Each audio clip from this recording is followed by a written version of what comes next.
आपला घटक शिकणार आहोत। पहिला पाठ आहे आपला गुरुत्वाकर्षण आणि त्यामध्ये उपघटक आपण शिकणार आहोत पृथ्वीचे गुरुत्वीय त्वरण। काय शिकायचं आहे आज आपल्याला? पृथ्वीचे गुरुत्वीय त्वरण। तर तुम्ही गुरुत्वीय त्वरणाबद्दल तुम्हाला माहिती आहे काय? नाही। मग पृथ्वी जी आहे तिच्या जवळील व सर्व वस्तूवर कोणतं बल कार्य प्रयुक्त करत असते? पृथ्वीवर ज्या काही वस्तू आहेत, आता तुम्ही बसलेले आहात, तुमच्यावर, माझ्यावर किंवा या जेवढ्या काही वस्तू आहेत पृथ्वीवर किंवा पृथ्वीच्या सभोवताली, त्यावर पृथ्वी ही कोणतं बल कार्य प्रयुक्त करत असते? गुरुत्वीय बल। कोणतं बल प्रयुक्त करत असते? गुरुत्वीय बल। हा, तुम्ही लहानपणी घसरगुंडीवरून खेळलेले आहात काय? हो। मग सुरुवातीला घसरगुंडीचा वेग जो आहे तो कसा असतो? कमी। नंतर वेग काय होतो? वाढतो। आणि नंतर वेग शेवटी काय होतो? जेव्हा तुम्ही एकदम जमिनीवर येऊन पोहोचता तेव्हा शून्य होतो। व्हेरी गुड, शून्य होतो। मग आता तुम्हाला हे माहिती आहे काय? त्या घसरगुंडीवरून घसरत असताना वेग बदल होतो। काय होतो? वेग बदल होतो। मग या वेग बदलाच्या दराला काय म्हणतात शीतल? माहित आहे?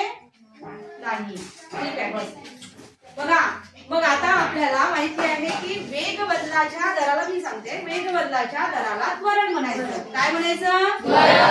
त्वरण। मग आता त्वरण कशाला म्हणतो आपण?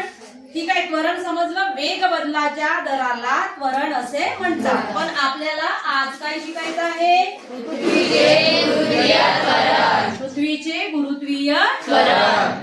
जेव्हा एखादी वस्तू, मग गुरुत्वीय त्वरण म्हणजे काय?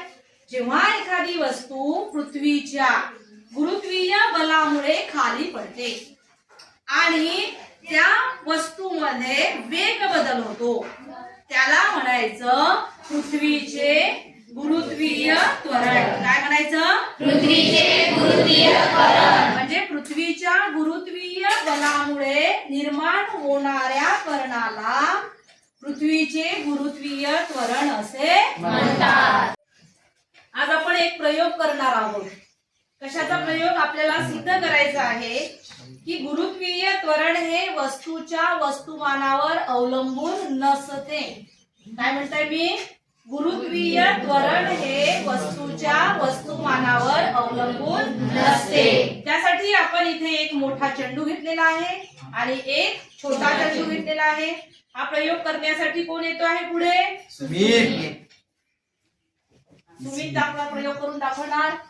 त्यानंतर आपल्या या ठिकाणी दुसराही आपण साहित्य घेतलेलं आहे। एक मोठी वीट घेतली आहे आणि एक छोटी वीट घेतलेली आहे।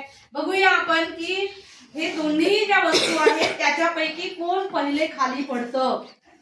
हा प्रयोग कोण करणार आहे? अश्विनी।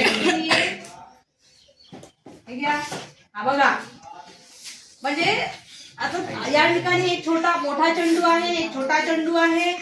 तुम्हाला काय वाटतं, जेव्हा सुमित दोन्ही चेंडू एका वेळेस वरून खाली सोडेल त्यावेळेस कोणता चेंडू पहिले खाली पडेल? छोटा।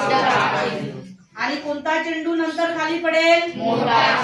असं होते का? बघूया, तुम्ही करून दाखव। एका वेळेस सोडायचे दोन्ही चेंडू। बघा, काय दिसलं तुम्हाला? दोन्ही चेंडू एकाच वेळेस खाली पडले। दोन्ही चेंडू एकाच वेळेस खाली पडले। अश्विनी, बघा या ठिकाणी मोठी वीट आहे, छोटी वीट आहे, ती सुद्धा तुम्हाला प्रयोग करून दाखवत आहे की गुरुत्वीय त्वरण हे वस्तूच्या वस्तुमानावर अवलंबून असते की नसते। हा, काय झालं?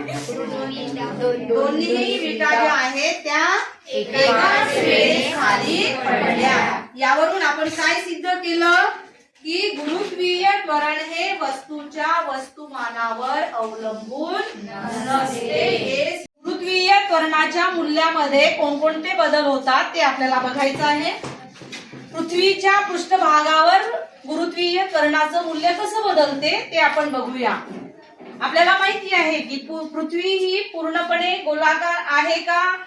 विशू, पृथ्वी पूर्णपणे गोलाकार नाही। व्हेरी गुड, गोलाकार नाही आहे। मग ती पृथ्वी ही ध्रुवावर कशी आहे आदर्श? पृथ्वी ही ध्रुवावर शक्ती आहे. पृथ्वी ही ध्रुवावर कशी आहे? शक्ती आहे. आणि पृथ्वी ही विषुववृत्तावर कशी आहे रुपाली? पृथ्वी ही विषुववृत्तावर फुगीर आहे. फुगीर आहे. त्यामुळे बघा काय म्हटलं आपण की पृथ्वी ही पूर्णपणे गोलाकार नाही. ध्रुवावर कशी आहे ती? हे बघा इकडे ध्रुवावर कशी आहे? शक्ती आहे. विषुववृत्तावर कशी आहे? फुगीर आहे. मग जेव्हा ध्रुवावर बघा पृथ्वीच्या केंद्रापासून ध्रुवाची जी त्रिज्या आहे ती कमी आहे. ध्रुवाची त्रिज्या कशी आहे? कमी आहे. आणि ध्रुवाची त्रिज्या कमी असल्यामुळे गुरुत्वीय त्वरणाचं मूल्य ध्रुवावर जास्त आहे. गुरुत्वीय त्वरणाचं मूल्य ध्रुवावर जास्त आहे.